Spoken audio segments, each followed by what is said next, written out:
Baba Nureini mo bá yín dúpẹ́ 70 yín náà ló dàbí 40 yín níbi àníyàn rẹ̀ níbi inú rẹ̀ níbi ọkàn rẹ̀ ẹlòmíì ò tó ọjọ́ orí yín níbi àgbákò àtàbùrú tó ti dánwò láyé oríire ò dúró lọ́rùn rẹ̀ mọ́. bìnní mátì dákun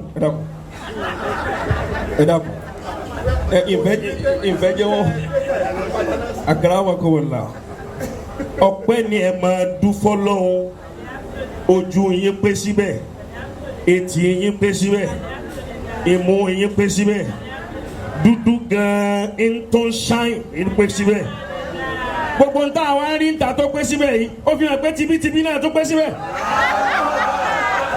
sẹ́ni pé wọ́n tún náwó yàtọ̀ pẹ̀tọ̀ gbogbo èyí tó ń dákọ̀ látẹ̀ka wọn tọ̀ tibítibí òun gangan ní nǹkan ó tún pé síbẹ̀ àbí ò pé síbẹ̀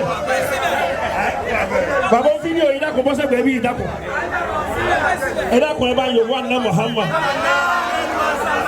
olórí kọ́ yìí tó bá fi mú obìnrin sáyìn pé ó pé síbẹ̀ tó tún ṣéèkì bọ́dì báyìí pé ó pé síbẹ̀ ó fi hàn pé tọ̀kìnní náà ń wọ bẹ̀ dáadáa ni ìdùnnú là ń ṣe ìdùnnú náà la sì gbọdọ̀ máa rí bí ìdùnnú ẹ máa dunnú ẹ máa yọ̀ lórí èlítù oore tọ́lọ̀ ń bá ṣe fún yín torí ẹ̀ mọ́jọ́ tẹ́ lò láyé tó o bá háìdì oore yóò ló mọ̀ tó lóore ọ̀hún máa dunnú máa yọ̀ sí gbogbo oore tọ́lọ̀ ń bá ṣe fún ẹ dákun ẹ má mowó wá torí Ọlọ́run ẹ dákun ẹ dákun ẹ dákun ẹ dákun torí tànàbí ẹ dákun ẹ dákun ooo ẹ bá yòbó ànábì Muhammad gbogbo ẹni Ọlọ́run bá tẹ́ ìdùnnú sí i lọ́dọ̀ tí ó bá dunnú wọ́n padà dunnú yẹn lẹ́yìn ẹ̀ Ọlọ́run dùn ẹ nínú ó tẹ́ ní ìdùnnú fún ọ ibi yìí ni ẹ máa fi sí ẹ dákun ibi yìí ni ẹ máa fi torí rẹ̀ náà ló jẹ́ kí n rọra wá ẹ bá yòbó ànábì Muhammad ẹ̀mí yín ó gùn aláhọ̀tọ̀ láti Ìlọrin náà nù ni àwa Ìlọrin adára wa mà á máa dùn orí dùn owó ní mọ̀nàkà yìí èyí tí mò ń bá bàbá wa dúpẹ́ sí ni pé 70 years lẹ pé yìí orí ńlá púpọ̀ ni ọkùnrin kan ni wọ́n ń pè ní Alexandra yìí ẹ dákun ẹ jọ̀ọ́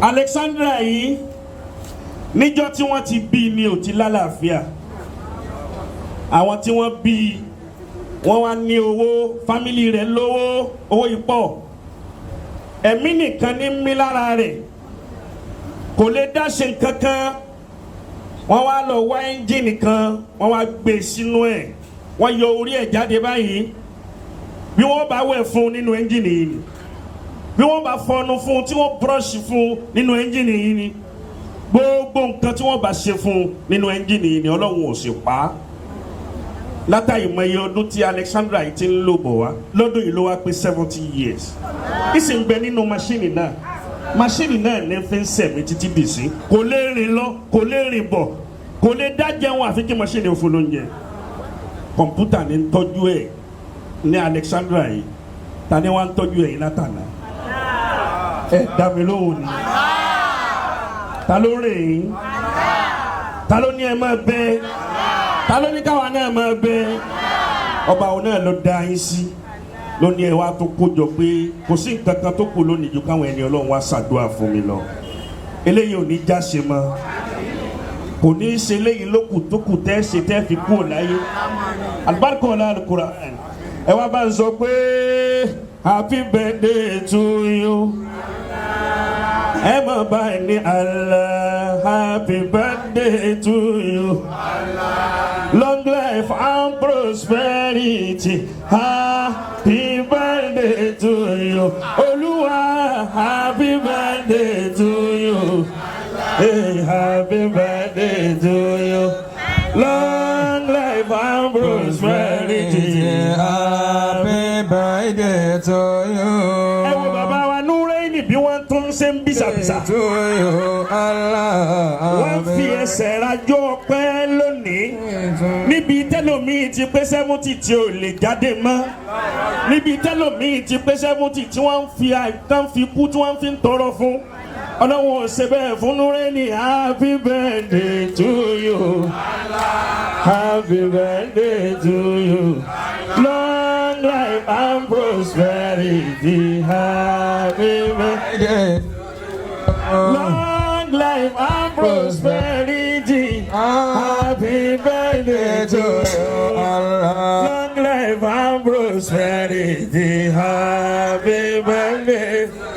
Àní ọmọ dùnnú lérí ntọ́lọ́ ń bá ṣe fún ọ tọ́lọ́ ọmọjọ́ tó lò láyé.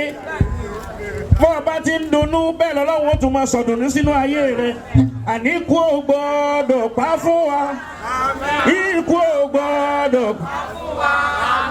Àrùn ò gbọ́dọ̀ ṣe fún wa. Àrùn ò gbọ́dọ̀ ṣe fún wa. Àjìnú rẹ̀ ní màlẹ́ o. Ikú ò gbọ́dọ̀ pa fún wa. Àjìnú rẹ̀ ní màlẹ́ o. Ikú ò gbọ́dọ̀. Ẹ wá bá mi pé bàbá 70 màlẹ́ o. Ikú ò gbọ́dọ̀. Bismillahirrahmanirrahim. Alif Lam Mim. Dhalikal kitabu la rayba fihi hudan lil muttaqin alladhina yu'minuna bil ghaibi wa yuqimuna as-salata wa mimma razaqnahum yunfiquna walladhina yu'minuna bima unzila ilayka wa ma unzila min qablika wa bil akhirati hum yuqinuna ulaika ala hudan min rabbihim wa ulaika humul muhtadun. Bàbá ní kéèyàn jẹ tán èèyàn máa jẹ sẹ́kù ni torí ká lè ká tó lè rí nǹkan míì náà sí subhana rabbika.